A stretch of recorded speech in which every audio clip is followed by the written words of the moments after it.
What is up, Canada? Matt McKeever here, coming back with episode number 6 of the Maple Pill. In case this is your first time stumbling upon the show, quick little synopsis. The idea here is I'm going to take you through at least 5 different news stories. We're going to cover the blue pill, the red pill, we're going to do the black pill, the clown pill, and then finally the white pill, where hopefully we're going to find some solutions or at least maybe some hope through all this. Because if you've been like me whatsoever over the last 2 years, maybe you've started losing a little bit of faith in our institution. Maybe you've started losing a little bit of faith in the media or the corporate press.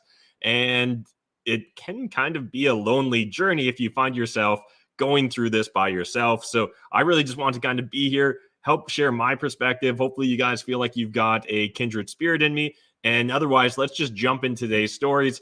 Now, unfortunately, I thought I was going to have my audio issues figured out here where I'd be able to share audio from my computer. Last minute, it seemed to just go on the fritz on me, so we'll just have to roll with the punches as is. But let's jump into the first story of the day, which is the blue pill.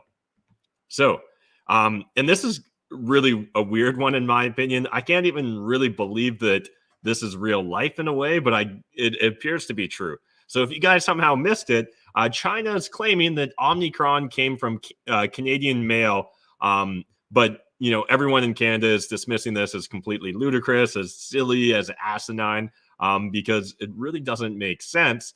That it sounds like this letter was in transit for at least 3 days, and they're claiming, at least in China, officials are claiming that somehow Omicron traveled through the mail from Canada to China.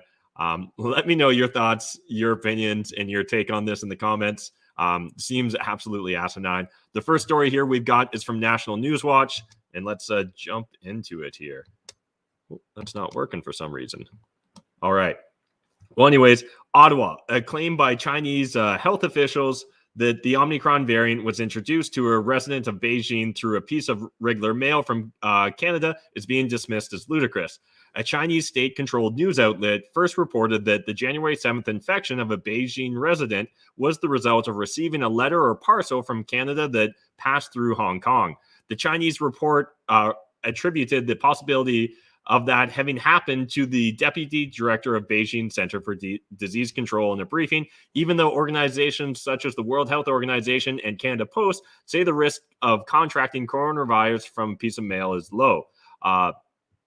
McQuaig Johnson says the Chinese allegations show that its leadership is still targeting Canada after its long-running dispute over the arrest of high-tech executive Meng Wanzhou in 2018, an extradition case that was dropped last year, which allowed her to return to China. Health Minister Jean-Yves Duclos says he may have his own opinion of why China was making that claim, but that he deferred to experts on how COVID-19 can be spread. This just seems completely ludicrous. You would think that if you could get COVID through the mail, we would have heard about it by now. Now, again, I may not trust all of our news sources or the corporate media, but I feel like this is something that would have already broken if it was the case. It seems insane to me. But remember back in the day when originally people were talking about, hey, did COVID maybe come from Wuhan lab? Maybe could there have been a lab leak there? And China completely said no. The Wu backed them up. Or the WHO, sorry, I should say, back them up in the CDC. Well, it's really crazy to see this narrative evolving here. And it's just, why do we even listen to China at this point in time? I guess is one of my questions, particularly Chinese state media. It just seems so ridiculous that I can't believe that this was a headline, but it was. And I don't know. I guess like if they've got that, I've got some oceanfront property in Alberta I'll sell to you as well. But moving on, we'll cover this just again quickly. This is from CTV News, but another quote about this whole mail fiasco. This doesn't sound credible at all. Dr. Colin Furness, an expert in infectious disease epidemiology from the University of Toronto, told ctvnews.ca in an email noting that surface transmission of COVID-19 through international mail is highly improbable. However, the Beijing CDC says it examined the woman's mail, which included a letter sent on January 7th from Canada, arriving in Beijing 3 days later via the United States and Hong Kong. Officials alleged that piece of mail had traces of the Omicron variant of the SARS-CoV-2 virus. This includes samples taken from the paper inside the envelope, even though the woman said she had only touched the outer surface of the package, which just makes it even seem weirder. I don't know. I feel like they would have got their shit together. I guess it really just shows how little they think of us, that they don't even bother trying to make sure that this narrative is in alignment. Again, it just seems wild, in my opinion, that this is even a thing. Conservative leader Aaron O'Toole called the reports comical. Obviously, we're very concerned with variants within the pandemic, variants that have come from outside of Canada, but that we have to deal with here. Stories like this remind us that from the beginning of the pandemic, some of the news and reporting out of China could not be trusted, he said at a Monday press conference. Yeah, some of the news, I feel like almost none of the news out of China at this point in time can be trusted. Remember how they were showing like bodies in the street in China when this originally broke back in March of 2020? Yeah, complete bullshit, I guess. Sino-Canadian relationships are in poor shape, and China may be very keen to counter accusations that infected the world with these sorts of narratives, he said.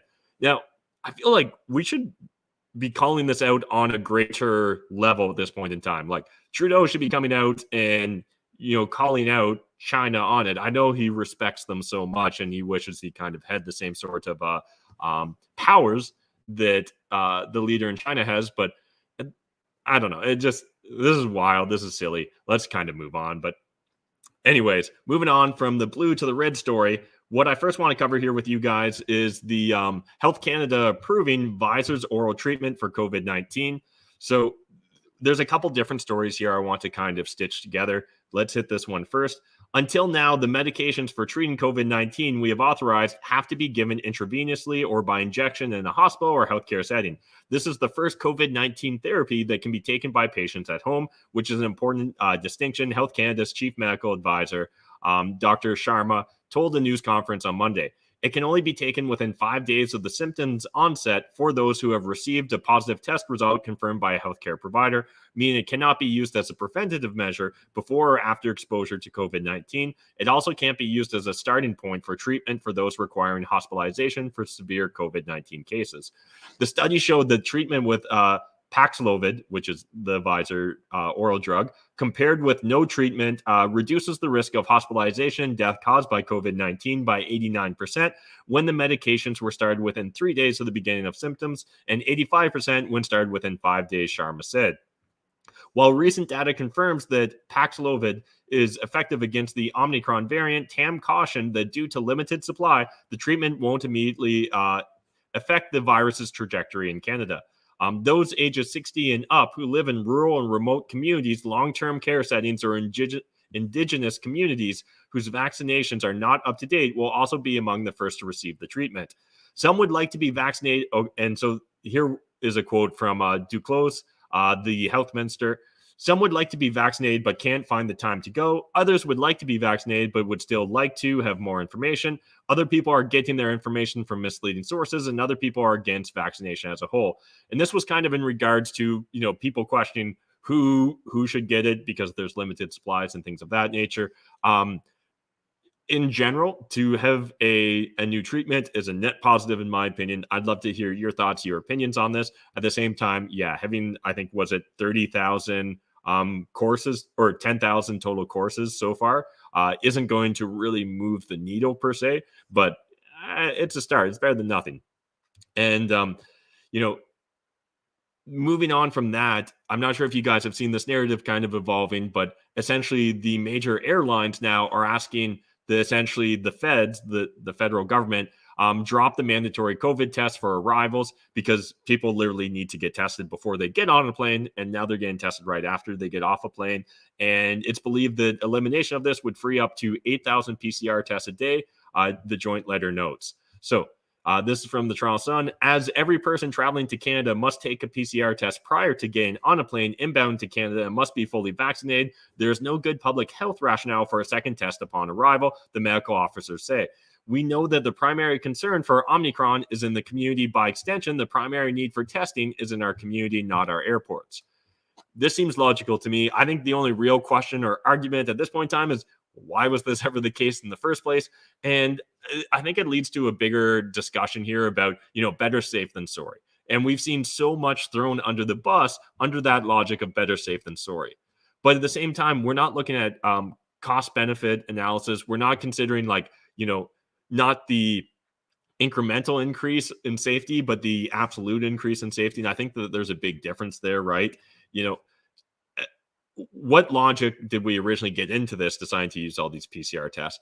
And, what has changed now? I don't think anything's changed other than just people are getting sick and tired of this bullshit. It's slowing down the entire process. And it appears that we're starting to run out of PCR tests. So because of that, it's kind of made a confluence of circumstances that are leading towards the narrative starting to crack a little bit. Hence why I thought this was appropriate for the red pill story of the day. So, as the government has ramped up testing at airports for international arrivals, we have seen frontline workers struggle to get PCR tests and lab processing capacity decrease significantly, the medical officers say. In the most recent week of reported data, over 123,000 PCR tests were conducted at Canada's airports with an average positivity rate of 3%. Yeah, it makes a lot of sense to me that this would, be phased out. Again, I think just the biggest question at this point in time is why was it ever phased in the first place? But again, love to get your thoughts, your opinions. Jump in that comment section and let me know. But tying into this red pill story, then, and this is from the Toronto Star, talking about the lack of therapeutics we currently have in regards to treating COVID-19. And reminder, in case you somehow forgot, we're 2 years deep into this whole shenanigan, and somehow we're running out of drugs now. I think that there's a big conversation to be had here about why this happened in the first place. And, again, why are we putting all of our eggs in the vaccination basket, I guess, is really the theme of this red pill for me. So, uniquely awful, Ontario hospitals face shortages of critical drugs to treat COVID patients. So, diving into the story, Ontario hospitals are facing shortages of critical drugs to treat COVID-19 patients amid a surge of cases, forcing some physicians to choose which patients receive potentially life-saving care, while others don't have access to the drugs at all. In anticipation of an Omicron-fueled rise in cases, many hospitals in December had already started to ration key COVID therapeutics in short supply across many regions to patients who would benefit the most. Now, I'm really appreciative of articles like this that do a deep dive, but the one really frustrating thing, in my opinion, is no one's talking about, like, why didn't we have a stockpile of this shit? Like, straight up, I just don't understand monoclonal antibodies and some of the other therapeutics that we've been using, that we and other countries have been using. At this point in time, it seems like, we can safely guess their effectiveness, and yet we didn't decide to stockpile them. I don't get it. Moving on, currently many hospitals are primarily relying on a widely available steroid, dexamethasone, to care for COVID patients. The drug is considered the most basic level of care, said Pei, who is also an associate professor of medicine at McMaster University. There is a unique moral injury happening now when there is actual evidence showing there are good drugs that can save people's lives and help prevent this onslaught of patients coming to the ICU. And to know that these drugs are just out of reach, said Pei. It's a uniquely awful thing happening right now in the pandemic. I think the public doesn't quite appreciate that we don't have these drugs as options. But what if you're that patient and the doctor is saying we don't have the medication to save your life, or that are proven to keep you off a breathing tube? That is very tough. It is very tough. And I think, again, the tough question really to be asked here isn't, just getting upset or mad, but like, why didn't we build a stockpile? I don't think that this is news, right? This isn't something that just developed in the last couple of months. The idea that these therapeutics can actually reduce the need of people to be in the ICU and can really help people rebound, right? Remember the whole controversy over Joe Rogan saying that he threw the kitchen sink at his case of COVID, and a lot of other influencers that are, in the intellectual dark web or not in the mainstream corporate press, have regularly touted this, not for days, not for months, but like we're going on like over a year now that people have been talking about these treatments. Key drugs to treat hospitalized patients include tocilizumab. Yeah, I'm going to pronounce these all terribly.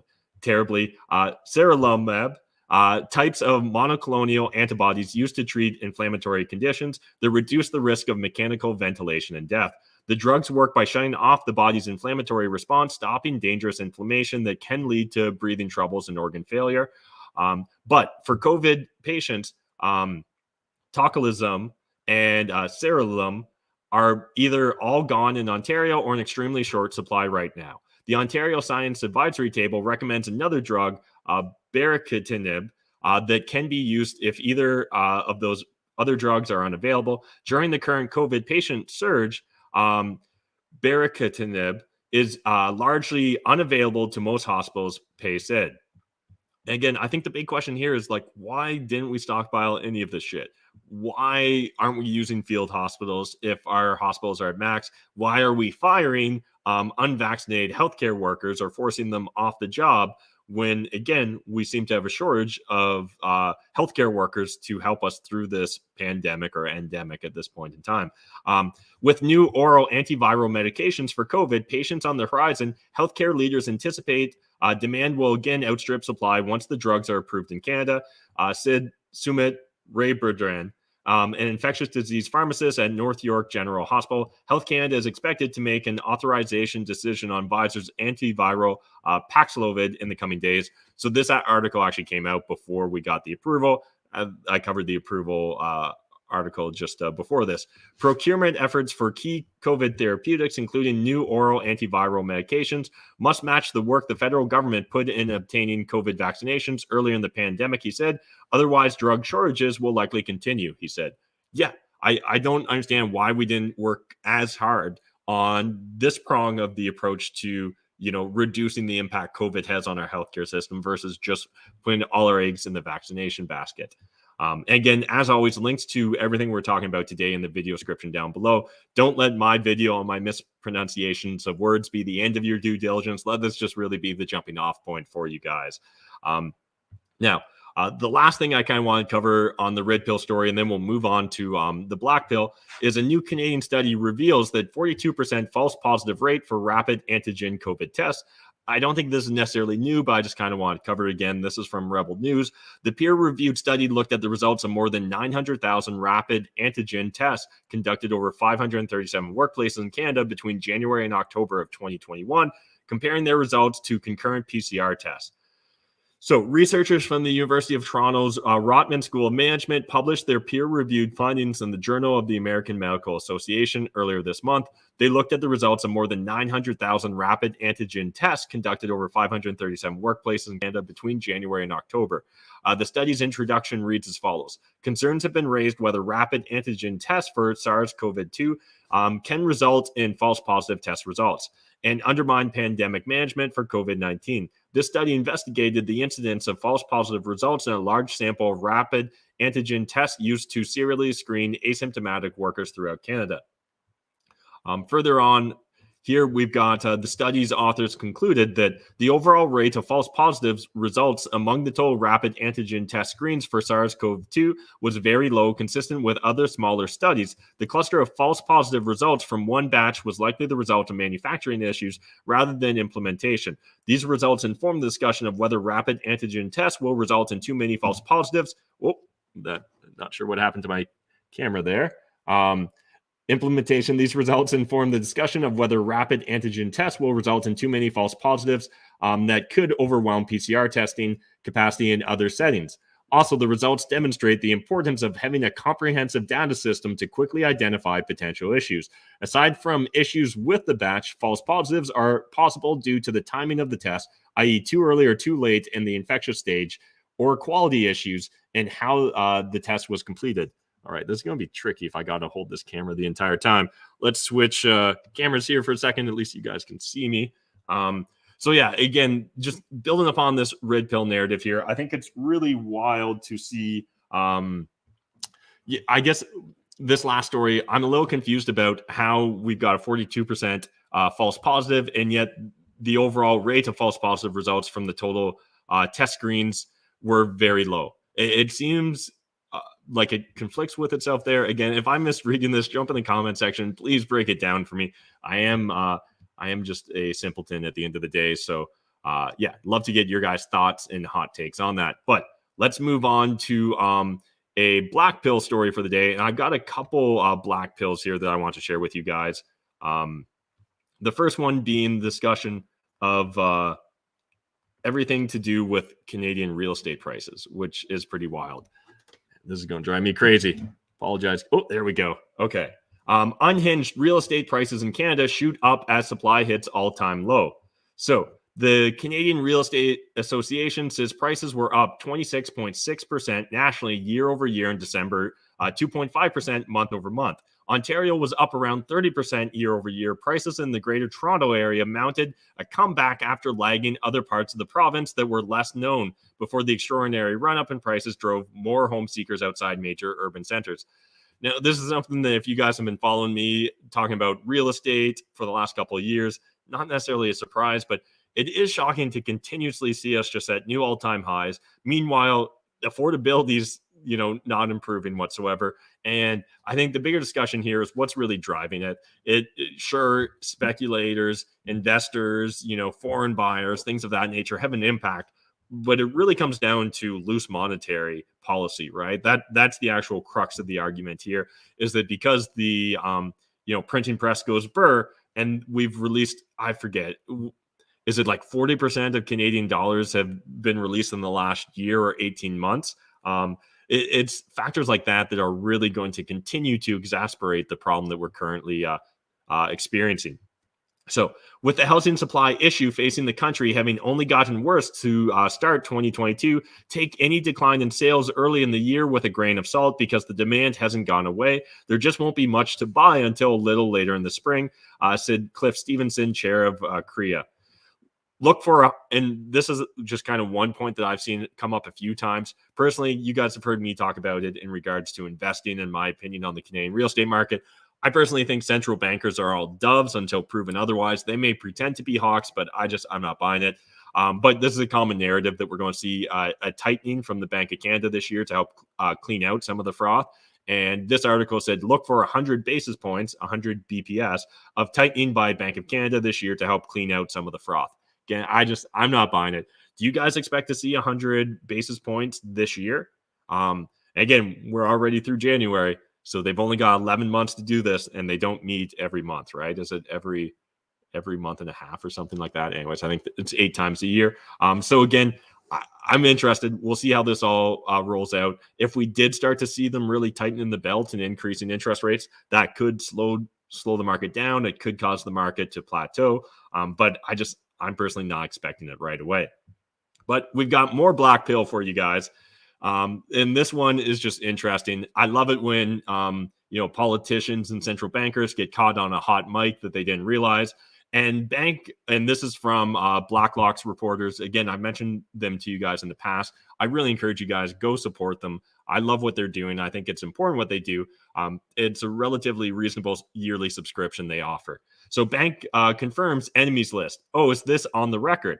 So Bank of Canada Governor Tiff Macklem staff disclosed the agency runs a press enemies list in contravention of cabinet orders.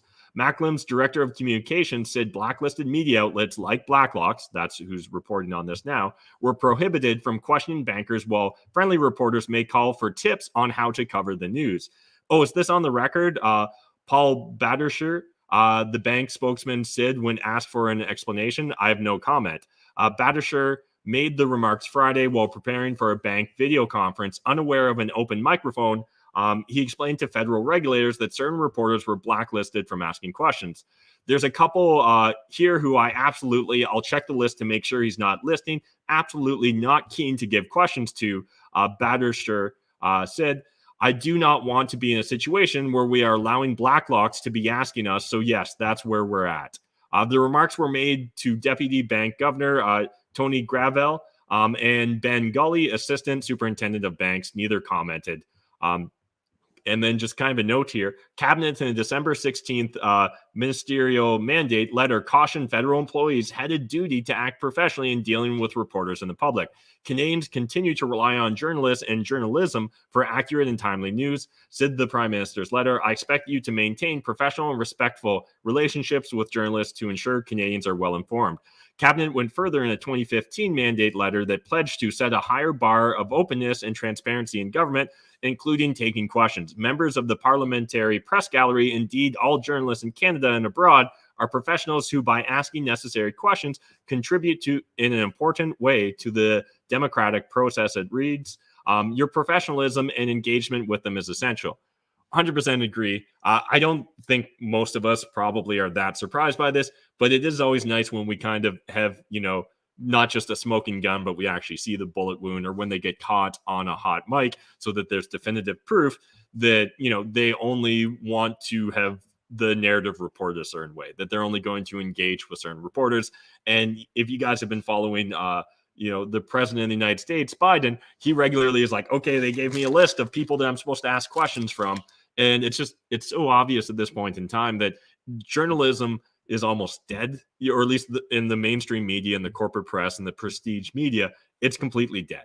It's now just a puppet. It's just a loudspeaker for the propaganda from the government. They're barely even trying to hide it to us at this point in time. Or at least that's my take. Again, love to get your thoughts, your opinions. Let me know in the comment section down below. And then the last little bit on the black pill I wanted to cover here with you guys. This is from the Mises Institute. Really encourage you guys to jump over to Mises.org.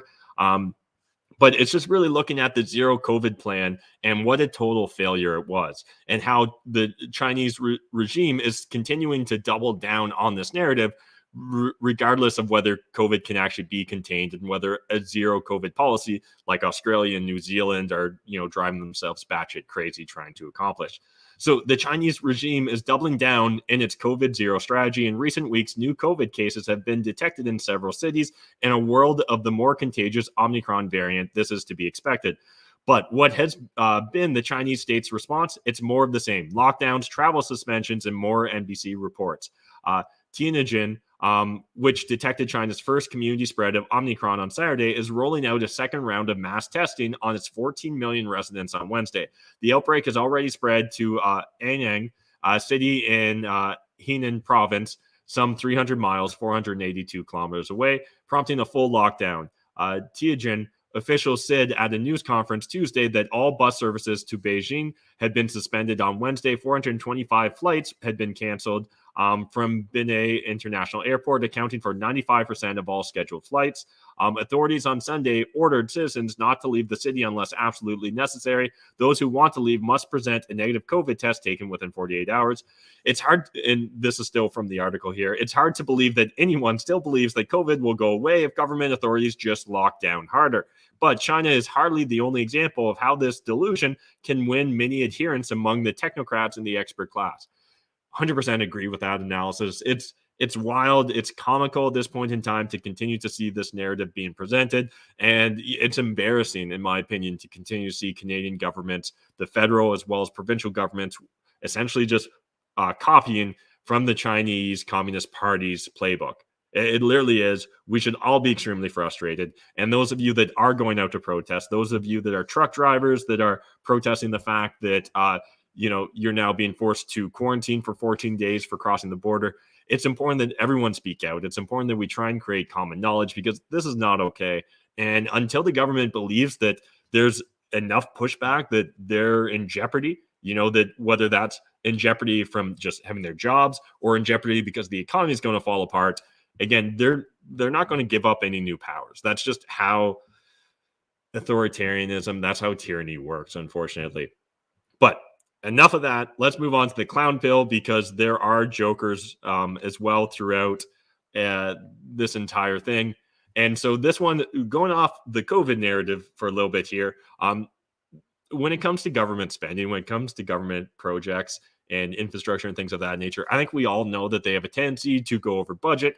But do you really understand how often and how much they often go over budget? Because it is ludicrous. Last week, we covered that story about trying to replace World War II era handguns in the Canadian Armed Forces, and how, it's taken millions of dollars and multiple tries, and we've still not been able to accomplish it, even though the Brits were able to do it in 2 years at a fraction of the cost that we proposed. But this one has to do with Canada's Navy now. So government quietly seeks influencers to push out good news about troubled shipbuilding program. So as the country's shipbuilding strategy continues to pile up billions of dollars in extra costs to taxpayers, Public Services and Procurement Canada is quietly seeking what it calls influencers to push out social media messages that the program is a success. The Canadian Surface Combatant Project to build 15 warships to replace the Navy's frigates started out with a budget of $26 billion. Parliamentary Budget Officer Yves Guiraud noted the estimated price tag is now around $77 billion. The Department of National Defense says the budget is around $56 billion to $60 billion, but some defense officials now privately acknowledge the cost is expected to go higher. Delays, inflation, pandemic-related construction issues have dogged the project being handled by Lockheed Martin and Irving Shipbuilding. Last year, this newspaper, and this is from the Ottawa Citizen, this newspaper reported the offshore science vessel to be built under NSS had jumped in price from $108 million to almost $1 billion. So that's almost a 10x. Now, I know Grant Cardone talks about 10xing all the time, but I'm pretty sure that's not what he means is 10x your expenses. South Africa is constructing a similar oceanographic vessel with an ice-strengthened hull and a project with a budget of around $170 million. In December, the parliamentary budget officer released a report showing the estimated cost of building 2 polar icebreakers is now $7.25 billion. The federal government had originally estimated one such ship would cost $1.3 billion. So again, about a 4x over what we originally budgeted. Are we ever going to start holding politicians and government procurement processes accountable? Like, it's wild that they just are more than willing to go 3, 4, sometimes 10 times over budget, and there really seems to be no consequences. So one, I guess, can we really blame them if we're not holding them accountable? And two, where else in life or society can you go 10 times over budget and be late on your delivery of the item as well and still really face no consequences? It's really just in the world of government, in my opinion. Wrapping up this story, the behind-the-scenes social media effort by PSPC on shipbuilding is similar to a plan designed by the Canadian Forces Public Affairs Branch. They called for using defense analysts and academics closely tied to the Canadian military, as well as retired generals, to push out government-approved messages. The fledgling project, which also included an extensive program to collect social media data and influence the public, was shut down by November 2020. A military investigation later determined the initiative by the Canadian Forces Public Affairs leadership was incompatible with Government of Canada communications policy and the mission and principles of public affairs. Yeah. I mean, we know that it's all propaganda, but it's still kind of insulting that they waste our money and then waste more of our money trying to convince us they didn't waste our money. Yeah, that's our clown pill for the day. But good news, I actually do have several white pill stories for us. Bad news, some technical difficulties. I can't share audio, but there is a link in the video description down below to all of these stories. And I really encourage you guys to go listen to these original clips because all of them are wild.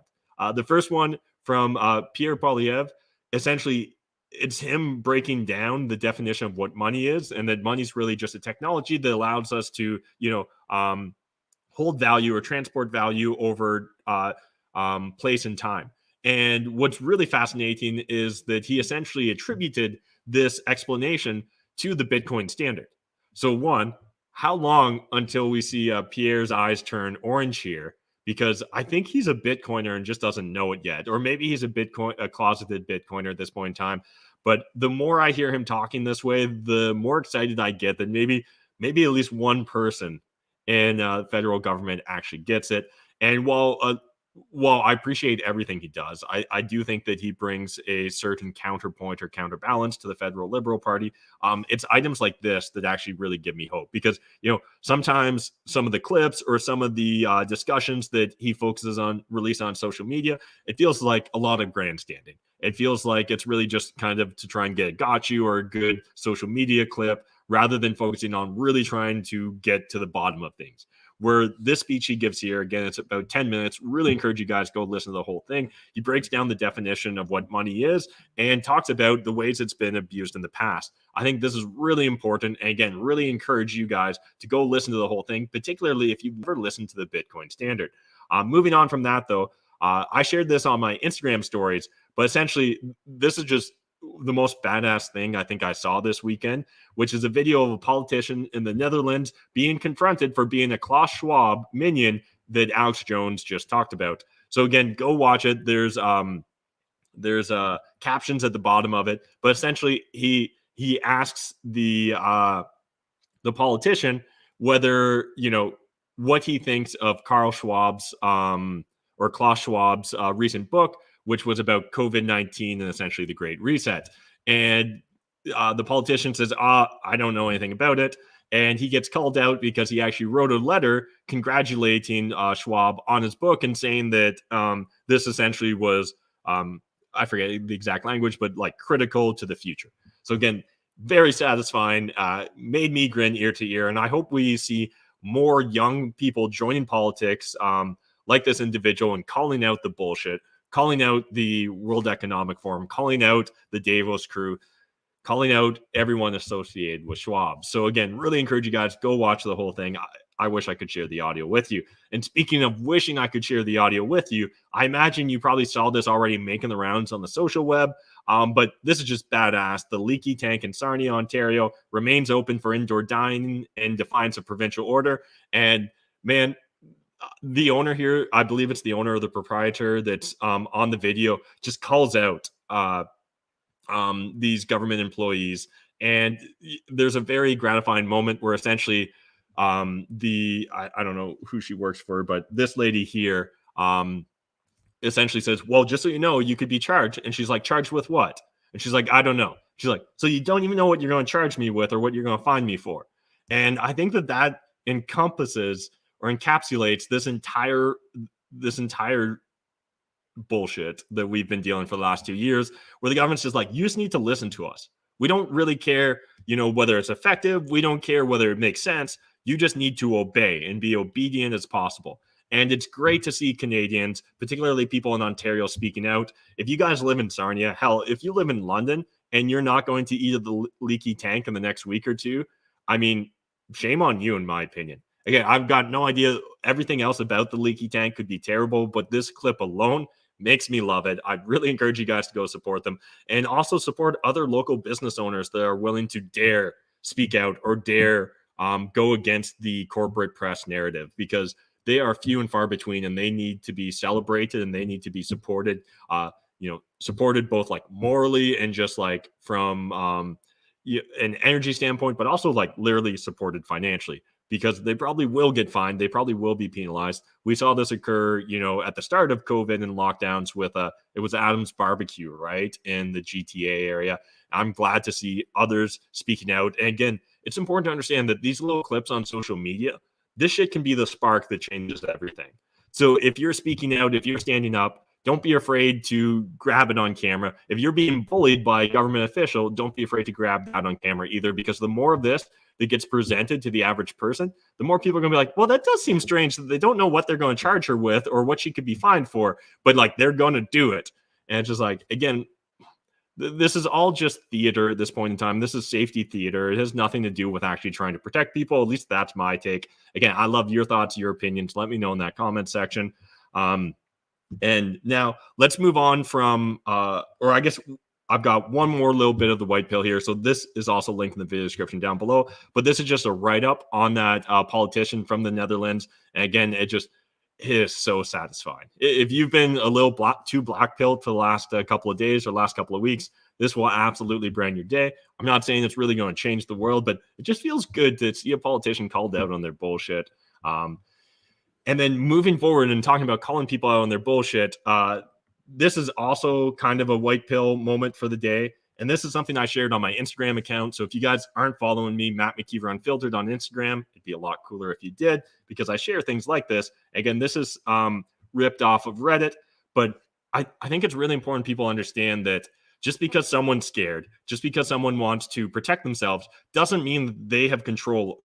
This is really important. And I think this was really well said. So I'm going to literally read it to you verbatim here. So the original poster: someone who is refusing to wear one, such a simple thing, is pretty much saying, I don't care about your health or well-being.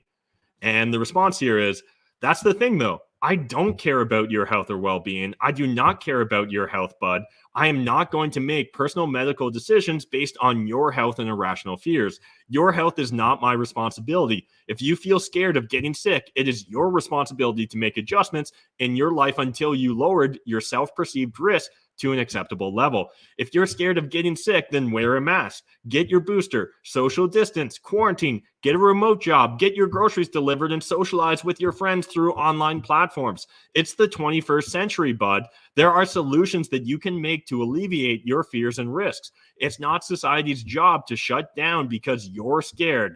Laugh my ass off. It's your job to change your life and self-isolate. Cope harder. Cry and seethe, because nothing you say or do will change that. And with each passing day, more people are turning against you and losing any shred of empathy for you.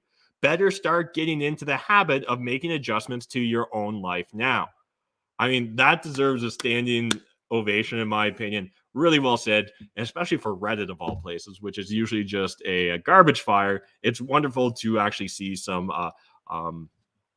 great responses there. So again, really appreciate those of you that have been sharing thoughts and your opinions. If you haven't checked out the Problems or Profits Discord, I really encourage you guys to do that, because today's meme of the day is actually courtesy of Graham, who shared this great meme in the Discord. And let me get out of the way here. My camera kind of got messed up. But if you know anything about communism or the Soviets, there's this tendency to kind of rewrite history. And so let's see if we can zoom in a little bit more here. No, I can't. Okay. Well, makes you immune. Government says so. It's safe. Keeps you out of hospital. Next photo. Government says so. It's safe. Keeps you out of hospital. Third photo. Government says so. It's safe. Last photo. Government says so. And that's definitely a classic Stalinism right there. Is just if you don't like history, just rewrite it. And I can't help but kind of feel like they're doing that to us today. And so again, I think it's important that you guys speak out, that you remember, that you don't just go along for the sake of getting along because, hey, we're 2 years deep into just trying not to rock the boat, and they just keep declaring emergency after emergency, extending emergency provisions, and seeping away more and more of your freedom in the mistaken belief that they can somehow provide ultimate safety to you. This is all just safety theatrics at this point in time. It's wild to think that the majority of people are still okay with this. And I'd like to have greater faith in humanity that, in fact, the majority aren't okay with this, but they're still too scared to speak out. And so those of you that are brave enough to stand up and speak out, you have an obligation to do so, not just for today or for your tomorrow, but for future generations, because an entire generation of children are being destroyed by our current policies around schooling. And while you'll never hear me say that the public school system is the ideal system for educating children, it's still better than whatever hybrid bastardization is online learning in this day and age. That's not to say that they couldn't someday come out with a much better version that could be effective, but I can guarantee you it is not effective right now in its current state. And unless they're going to completely revamp it and redesign the curriculum, we are doing a huge disservice to every single child going through the public education system. And we should all feel ashamed about that we're willing to sacrifice an entire generation just in the hopes that we might be a little bit safer. There's no such thing as absolute safety, and it's wild to pretend otherwise. Appreciate you guys sticking throughout this entire live stream. I know it was rocky with the camera issues, the audio issues, me just mispronouncing words. That's going to be a continuous theme, I'm afraid. But let's jump into the comment section real quick here before we move on. Again, as always, just appreciate you guys engaging with me, you sharing your perspective. We've got some of the usual suspects in the chat. So again, appreciate everyone sharing your thoughts. We've got Graham here. Maybe those seeds China sent unsolicited to random people were COVID seeds. Alan Grace is saying 42% false positive. Yikes. And that's on top of the rapid antigen test essentially being useless if you are asymptomatic. Yeah, I kind of understand that. Elizabeth's asking who designed the thumbnail. That was me. I'm going to continue to try and improve the thumbnail. Let me know if you guys like this slightly. I think it's slightly improved thumbnail. But again, I'll continue to work on it. Eventually, I'm going to up my Photoshop games where I'll be able to crop out heads. And we'll probably be able to put Trudeau's head in compromising positions down the road. I just need to get better at Photoshop. Bang said the Canadian soccer player, Alphonso Davies, from Bayern Munich has heart problems now as well. How can they keep ignoring this? Yeah, I think it's a real concern. And I know some people will say that COVID in and of itself causes these issues, or long COVID does. Others will say that vaccination's the primary driver. I think the bigger thing is just there's a lack of transparency here. And the fact that it seems like people are unwilling to have hard conversations, that people are unwilling to really identify these things, makes a lot of us really second guess everything. And again, that's not good. We want to live in a high trust society. A high trust society is what allows us, all of us to thrive and flourish. And until we return to a high trust society where we can actually trust our government, where we can actually trust the press, where we can trust our neighbors to not want to just lock us in indefinite quarantine, it's going to be really hard to believe anything. Like at this point in time, the evidence of proof that I need on almost anything is wild. And again, it didn't have to be that way. If there was more transparency, if there was more honesty, I'd respect someone that was like, hey, we don't know for certain what's going on here, but this is our best bet. This is our best guess. I can respect that. Because those that think that they're doing it, they're lying to us for the greater good. Every evil ever perpetrated was, or maybe not every evil, but just about every evil ever perpetrated used that framework to come to that conclusion, because no one actually actively tries to be evil. They all think that they're doing the right thing. They all believe that they're doing good. And it's wild. All right. Steven said, shipyard in Halifax, a pretty good job. Yep. That is one of the arguments they make, is it's a pretty good job. Again, at this point in time, though, if we're spending 10x the original budget, couldn't we have even got more good jobs in Halifax or on the East Coast? Elizabeth saying, I drive 2 hours to go to the leaky tank. Awesome. Abdul saying, damn, that new thumbnail knocks it out of the park. Glad you guys enjoyed that. That actually didn't take me too long. Tara says, they are rewriting history. They've already changed the definition of vaccine and pandemic to fit their convenient narratives. Who does that? Tyrants do. Yeah, I'm not going to disagree with you there, Tara. I 100% agree. And I think the meme of the day that Graham shared is the absolute perfection of that breakdown. It's just literally, if you don't like history, just cut out the people you don't want to have remembered. It's wild that we find ourselves in these times, but I'm glad that I've got you guys here with me, and hopefully you're glad that you've got me as well. I really appreciate those of you that do share your opinions, that do share story suggestions and share your memes. Again, the best place to do that is the Problems and Profits Discord, link in the video description down below. But as always, there's a link in the video description down below to everything we covered. So again, don't let your due diligence or your own research stop with me. Let this really just be the beginning. But I appreciate you guys. Smash the like button, hit subscribe if you're new to the channel. I'll see you on the next video. Thanks, guys.